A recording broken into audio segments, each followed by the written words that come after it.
Alors, CPF. 3 lettres pour dire quoi?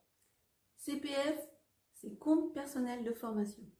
Le CPF est un dispositif créé par le gouvernement pour permettre à tout individu d'acquérir des droits à la formation tout au long de sa vie professionnelle. Instauré en 2014, il remplace le droit individuel à la formation, DIF, depuis le 1er janvier 2015. Il est alimenté en euros par les employeurs du secteur privé et non plus en heures depuis 2019. Les fonctionnaires, eux, sont toujours en heures. Alors les plafonds diffèrent selon que vous soyez secteur privé, secteur public, ou que vous n'ayez pas atteint le niveau CAP, BAP, ou encore si vous êtes RQTH. Alors pour un salarié, on va dire lambda, il est alimenté à hauteur de 500 € par an pour un temps plein, jusqu'à un plafond de 5 000 €. Après, l'employeur cesse de l'alimenter puisque le plafond est atteint. Ce qui veut dire que si vous n'utilisez pas votre cagnotte, vous faites gagner de l'argent à votre employeur. Car il faut savoir que l'argent non mis sur le CPF pour motif de plafond atteint n'est pas récupérable.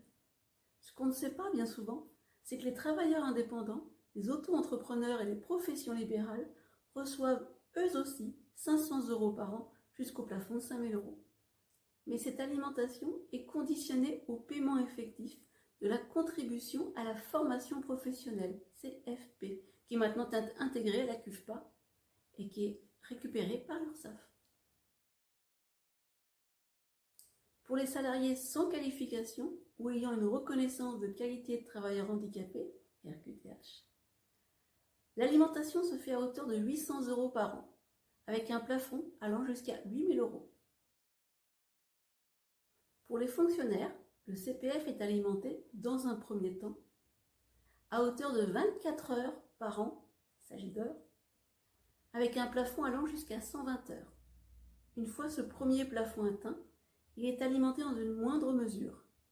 À raison de 12 heures par an, les agents ayant la reconnaissance de qualité de travailleur handicapé peuvent bénéficier, en plus des heures standards, de 48 heures par an, dans la limite d'un plafond de 400 heures.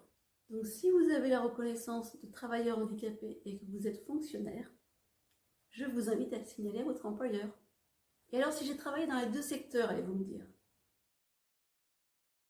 Si vous avez travaillé dans les deux secteurs, vous avez deux compteurs. Un compteur en euros pour le secteur privé, un compteur en heures pour le secteur public. Il faut savoir que si vous ne travaillez plus pour la fonction publique, vous pouvez demander la conversion de votre CPF fonction publique qui est en heures, en euros. En effet, depuis le 1er janvier 2020, les heures acquises au titre d'une mission dans la fonction publique peuvent être converties en euros et les euros acquis dans le secteur privé peuvent être convertis en heures. La conversion ne peut se faire qu'en fonction de votre statut au moment de votre demande.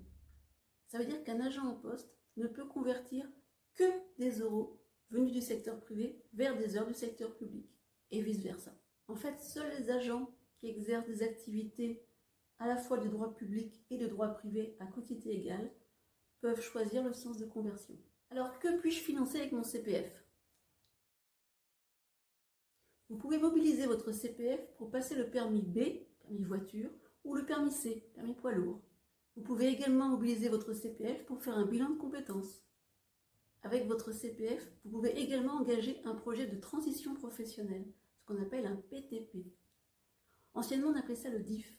Et avec votre CPF, vous pouvez financer une VAE, validation d'acquis d'expérience, vous permettant de faire reconnaître vos compétences acquises par l'expérience. Également, avec votre CPF, vous pouvez accéder à toutes les formations certifiantes inscrites au RNCP, Registre national des certifications professionnelles. Elles vous permettent de vous former à un métier. Vous les trouverez sur maformation.fr.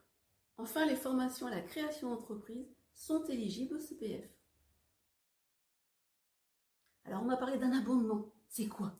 Un abondement, c'est une somme versée en complément de la somme déjà présente sur votre CPF pour compléter le coût d'une formation. Ces abondements peuvent venir de différents partenaires.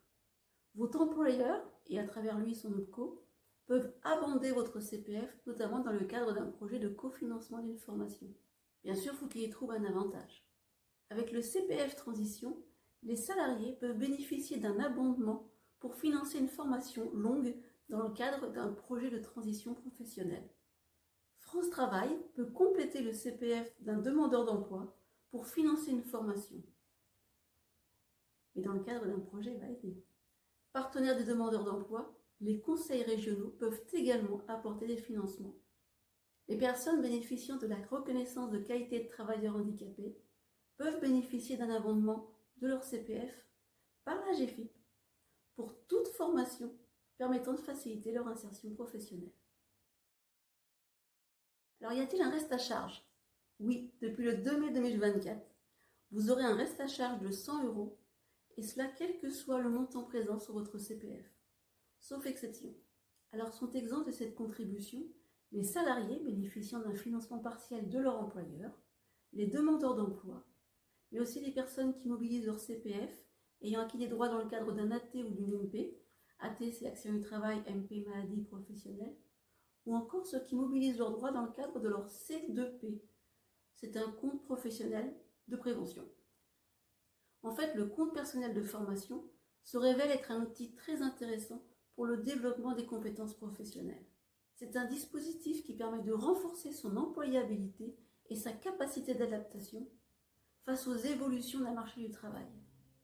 Avec le CPF, ne laissez pas passer cette opportunité unique de financer votre formation et vos projets. Avec le CPF, investissez dans votre avenir et donnez vie à vos aspirations professionnelles.